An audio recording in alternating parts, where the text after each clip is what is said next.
Welcome to another episode of Exodus Examine, where we are looking at the evidence for and the evidence against the Exodus account found in the Bible. Today we're going to be talking about slavery, and if I have time, I'll get into Moses and perhaps get into the pharaohs. But today should be fun because there's evidence on both sides, good evidence on both sides to support and refute the claims in the Bible. So let's get into it and let's talk about slavery in Egypt. On a macro level, there is no evidence that supports a large group of people being enslaved in Egypt for any length of time or for any building project.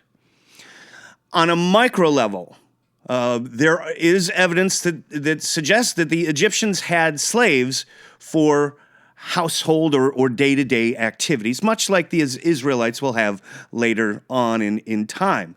But on a macro level, no, there is no evidence to suggest that the Egyptians enslaved a group of people and used them for building projects. Let me go into a little deeper into this concept to help you understand. There's this common misconception that slaves built the Great Pyramids of Egypt, and that is untrue.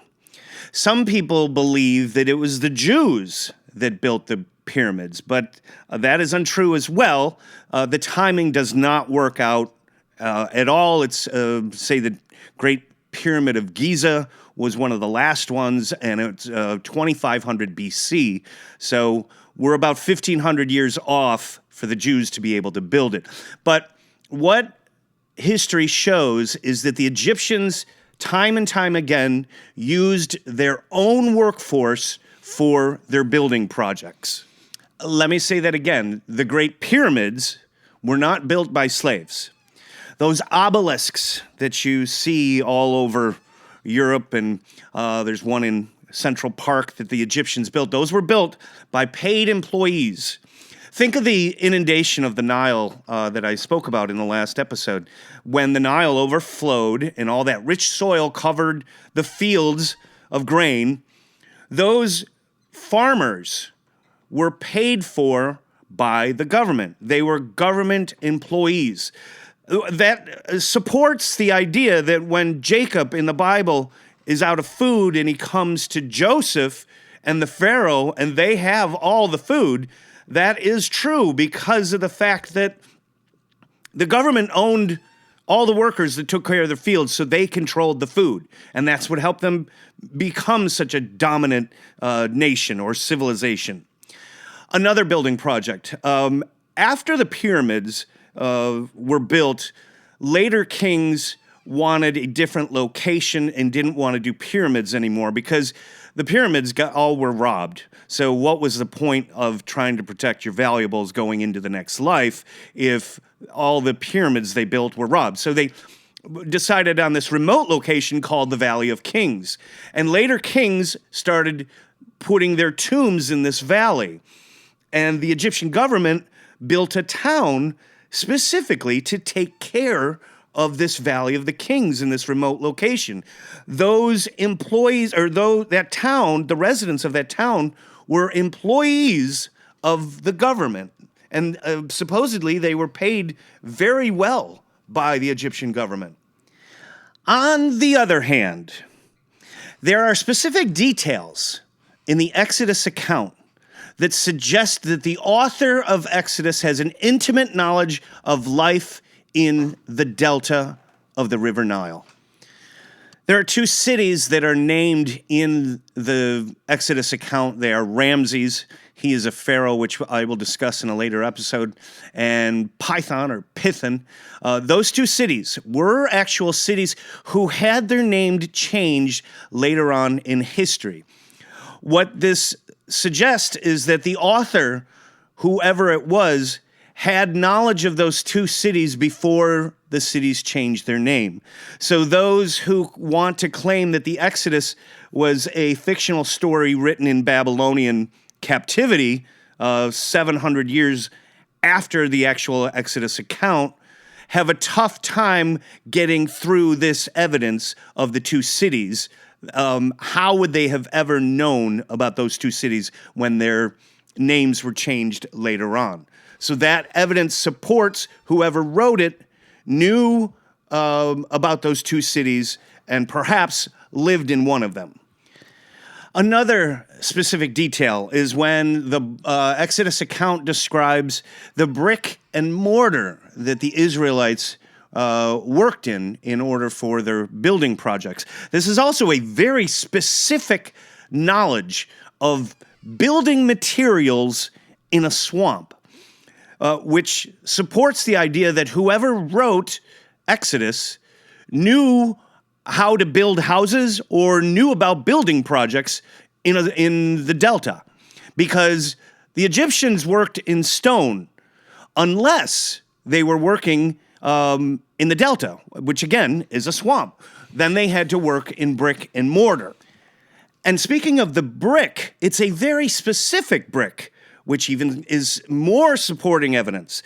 The brick that is used in the Delta is made with straw, whereas the brick that's made in Canaan is not used with straw.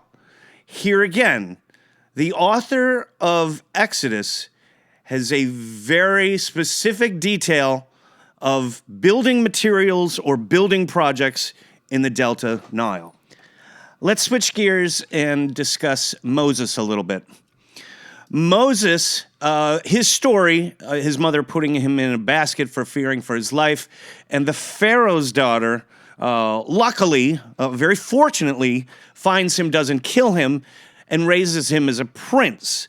I'll let you decide the validity of that, how realistic it sounds to you, but the story is not original. There is also a Babylonian god that has a similar story of a child being put in a basket. Whose came first? We're never gonna know who had the first story. Was it the Babylonians or was it the Israelites? This evidence supports those who believe that Exodus was written in Babylonian captivity, just to let you know.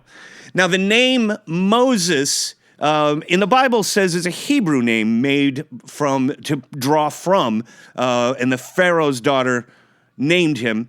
And no historian or scholar believes that this is a flat-out error in the Bible, because Moses is an Egyptian name. It means birth. And historically, it has some great people surrounded by it, including King Thutmose I, Thutmose II, Thutmose III. So Moses is an Egyptian name, and most people, 99% of the scholars, say that that is an error in the Bible for the Egyptian daughter to name a Hebrew name. She wouldn't have known Hebrew, and she would not have named him Moses to draw from. That it's just an error. Now, the validity of him being raised in a prince by his own mother, you can question that as well. But one of the other issues about Moses is, if he's the protagonist and the hero of the Israelites, the antagonist is nameless. This is a big problem, especially when we consider all the other specifics that are given in Exodus, such as name of towns, name of roads, name of building materials, name of a lot of other people like Moses' parents and Jethro. There's too many other specifics to leave the biggest one nameless. And we're not reinventing the wheel here. This is something that has been discussed by biblical scholars and historians for centuries. Why isn't the Pharaoh named? There's a number of scenarios you can come up with. The author of Exodus didn't know. The author of Exodus was fearful for his people that the Egyptians would be angered and come after them. Some people, those who believe in the Bible's literal sense, you have to come up with a reason. Why did God leave out one of the biggest details of the Exodus story? One final piece of evidence before I stop this video or end this discussion is the word Pharaoh at this time is not used by Egyptians to describe their king. This is 1300 and 1200 BC. It's the Israelites that are using the term Pharaoh, but not the Egyptians.